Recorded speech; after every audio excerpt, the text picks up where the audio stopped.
Psihološka sigurnost je uverenje pojedinca da je okruženje u kom je on takvo, da on slobodno može da iznese svoj stav, nešto uradi, bez toga, bez straha, bez da se boji da će imati neke posledice. Jer nama kao ljudima je jako važno šta drugi misle o nama i kakvi drugi imaju input i kako nas doživljavaju. I ono što mi u dubini duše težimo da izbegnemo je šta? Evo, šta vi, na primjer, težite da izbegnete kada pričate sa nekim? Konflikt, je tako? Dobro. Mi, pored konflikta, imamo ideo, mi ne želimo da se osjećamo sramoćeno pred svima. To je, sećate se kad ste bili mali, evo sad nedavno moja ćerka mi je plakala skoro 2 sata zato što je neko u školi rekao ti si jako visoka, ti si džin, i na taj način je uvredio, a ostali su počeli da se smeju. I u tom momentu ona se osjećala posramljeno što je visoka. Mada ona je visoka u odnosu na ostale 4 cm, ali u njenoj glavi je to strašno puno. Znači, da se mi osjećamo sigurno da nešto uradimo. Mnoge firme su propale baš zbog toga što ovaj koncept psihološke sigurnosti nisu razumeli ljudi koji su ih vodili. Ima neka 4 nivoa psihološke sigurnosti. Prvi nivo je uključenje. Šta to znači? Siguran sam da su mnogi od vas bili deca nekad. I sećate se kad ste bili deca, kada vidite decu na igralištu, vi dođete do njih i pitate mogu da se igram s vama. Ili ako neko igra košarku, vi dođete na teren, mogu s vama, oni kažu možeš, evo, u sledećoj ekipi ili igraš. Mi kada smo deca, to uključenje u društvo nam je nekako automatski i mnogo lakše. I sva ona deca koja nisu bila uključena u igru su se osjećala loše.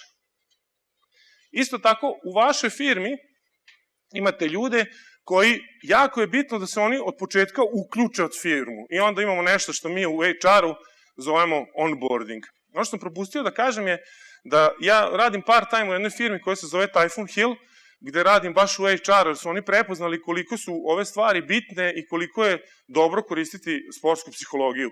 Inače, uglavnom radim sa sportistima raznih nivoa, od olimpijaca, imao sam na ovoj olimpijadi njih 3, do nekih 12 godina, zato što mislim da ispod 12 godina nema smisla raditi sa decom, jer deca treba da se igraju.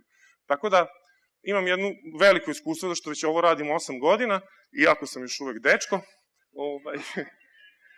ali trudim se da ostanem dečko i nadam se da ću ostati.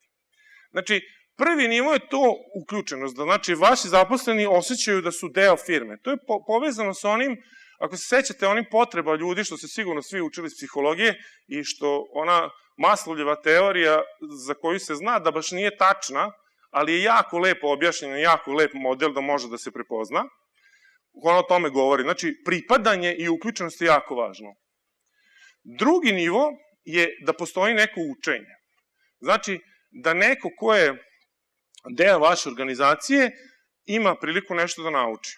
Potpuno isto je u sportskom timu, jer prvo kada se osniva sportski tim, neko u jednoj sezoni novi dolazi, ovih ostali je jako važno da ga prihvate, to je ono uključenje. Onda on uči, pogotovo ako je mladi igrač, on uči u starije, gleda, krade fazone, krade kako se igra i uči, i ako to radi, ovi ostali ga uglavnom podržavaju. Jer trener kao neko ko je pandan preduzetniku je onaj koji treba da omogući uslove da se to zaista dešava, ali će tako tim da napreduje. Treća faza je da ljudi imaju slobodu, da daju svoj doprinos, da se i oni nešto pitaju i da nešto kažu. I zato je važno da vi kao neko ko vodi taj tim napravite takve uslove, a posle ćemo vidjeti šta možete da uradite, da oni budu potpuno slobodni da mogu da kažu. Puno nekih nesreća, na primjer avionskih, ako neko od vas voli da gleda avionske nesreće kao ja, zato što mislim da ću tako naučiti i imati priliku da ako mi se desi budem pametniji, u nekim nesrećama puno puta se desilo da kopilot nije postavio pravo pitanje u pravom momentu i zbog toga se desila nesreća. Zašto? Zato što se bojao jer je znao da je pilot neko ko je viši rangom. I često se dešava da hijerarhija u firmi upravo to radi, da gasi tu psihološku sigurnost. I to je potpuno pogrešno. I četvrta faza je da ljudi imaju izazov. Šta to znači? Da ljudi mogu da budu kreativni, da promene neke procese. Ako gledamo kroz sport, to znači da vi kao jedan mladi igrač koji je došao u tim, naučio, imate priliku da igrate i trener vas malo pušta, dajete svoj doprinos. Ali onda kada ste iskusan igrač, vi onda možete da kažete, a zašto mi u ovoj poziciji, ako je to odbojka, igramo ovo, zašto ne bi igrali ovo, zato što je to bolje. I ostali vas saslušaju. Zato što imate sigurnost da vas niko neće ništa loše reći, niti loše pomisliti o vama. Jer možete da postavljate pitanja i da radite ono što mislite da treba. Ove sve 4 stvari su one moje priči o 3 poslednja poena u utakmici posle Poljskoj bile prisutne. Ja sam imao konflikt sa Kviskom pre toga, treba sam donesem neku odluku, ali sam imao psihološku sigurnost da uradim onako kako ja mislim da treba. Zato što sam bio na tom nivou da i da dam doprinos i da budem kreativan. Jeste ovo razumeli? Jasno je. Ako to sad prebacimo u kontekst firme, šta onda možemo da zaključimo? Kada postoji niska psihološka sigurnost i niska motivacija i odgovornost, to je performans, onda imate one ljude koji dolaze na posao i, kako bi mi to rekli, vataju krivinu. Oni ništa ne rade i nisu baš motivisani da rade. Kada postoji visoka psihološka sigurnost, a niska motivacija, onda imate zonu komfora. To su ljudi koji dođu, odrade svojih 8 sati i idu kući. Sigurno u firmama imate i takvih. Ja ne kažem da su oni ni dobri ni loši, nego samo da je to tako. Ako imate nisku psihološku sigurnost, a visoku odgovornost, onda dolazi do anksioznosti, zato što ljudi ne mogu da kažu ono što misle i ono što im leži na srcu. I ono što misle da je dobro za posao, ne mogu da daju predlog. Vidjeli ste ovde neki govornici u svojim nekim firmama, imaju sisteme gde oni pitaju svoje zaposlene šta trebaju da rade. Vidjeli smo isto neke govornike ovde koji su dosta onako direktivni i šefovi i ja sam siguran da u takvim firmama ova psihološka sigurnost je na niskom nivou. I imate ovaj najbolji slučaj, kao po običaju, gde je psihološka sigurnost visoka i motivacija, odgovornost visoka. I ovde imamo učenje, u stvari ovde imamo kreativnost. I mnoge firme koje su propale su propustile, pošto mi svi živimo, sigurno ste čitali one knjige gde kažu vuka vreme, vreme je komplikovano, ne zna se šta će biti, brzo se stvari menjaju. I ako imate firmu koja nije prilagodljiva, vi propadate na tržištu. Ako ste imali firmu koja je izdavala novine, verovatno vam je sada teško u doba interneta ako se niste prilagodili. Ako ste imali firmu koja se bavila fotografijom i filmovima tipa Kodak, oni su propali i jednostavno nestali s tržišta. Jedan od razloga je baš zbog toga što u njihovim firmama nije bila ova psihološka sigurnost na nivou i ljudi su ćutali o tome sve do posljednjeg momenta, jer šef najbolje zna. Sad, kako neko ko vodi firmu može to da obezbedi? Prva stvar je da jako dobro objasni svrhu zašto nešto radimo i da napravi neka očekivanja.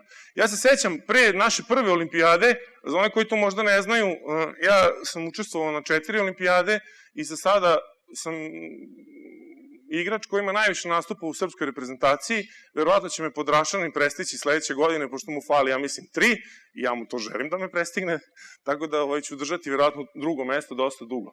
Ali naš trener tada Gaja je nama svima rekao, kada smo išli na olimpijadu, naš cilj je da osvojimo olimpijadu, zato što ja mislim da ste vi na tom nivou i da je svako od vas zaista dobar i mi to možemo da uradimo. I on nam je dao neki da kažemo, okvir. Druga stvar je da stalno i konstantno postavljate pitanja i da postavljate pitanja tako da i drugom vašem sagovorniku bude okej da i on postavlja pitanja, da napravite tu kulturu pitanja. Kako to možete da uradite? Tako što organizujete, na primjer, jednom mesečno imate sesiju od pola sata ili 45 minuta da sednete sa zaposlenima, vi spremite vaše pitanja, a oni spreme njihova pitanja. Zato što te sesije brainstorminga su vrlo značajne, gde svako može da kaže ono što misli i šta mu se čini da bi bilo dobro za firmu. I da bude uvažen i ispoštovan. Koliko god možda to bila glupost. Jer u moru tih predloga možda će se naći jedan koji će vam dati komparativnu prednost i zbog koga ćete uspeti na tržištu, čime god da se bavite. Šta još možete uraditi? da budete zahvalni, da dajete priznanje, ali najvažnija stvar je da vi prvi priznate kada pogrešite. Jer čuli smo, na primjer, Infostud grupu gde je čovek koji vodi to naveo masu primjera gde su sve oni pogrešili i zbog čega su pogrešili. Ali i oni verovatno u firmi, jer verovatno imaju takvu kulturu, oni to javno priznaju. Ok, pogrešili smo, ali smo iz toga mnogo naučili. I od mikroelektronike i od Gigatrona puno stvari su naučili iz svih svojih neuspeha. Ali taj koji vodi firmu, on nije savršen i ne zna sve i to treba da prizna. I čovek je upravo onoliko velik koliko može da prizna nekad kada pogreši. I baš zbog toga će ga drugi ceniti. Nažalost, balkanska kultura i naša kultura je malo drugačija, da smo mi svi be strong i mi moramo da budemo najjači, pa to baš nije u skladu s tim, ali malo razmislite o tome da smekšate. Psihološka sigurnost nije biti fin i nije za sve reći dobro, nego omogućiti uslove gde će svako moći da kaže ono što misli da bi organizacija bila bolja. Jel vam razumete? Ok. Isto tako, jako je važno da lider ili preduzetnik bude taj koji kada primeti da je došlo do kršenja te psihološke sigurnosti, što znači da je neko na neki komentar ili akciju imao svoju reakciju koja nije u skladu sa da bude bez stida i da se osoba koja je to iznala osjeća loše, on to treba da sankcioniše. Druga bitna stvar ili drugi bitni začin po meni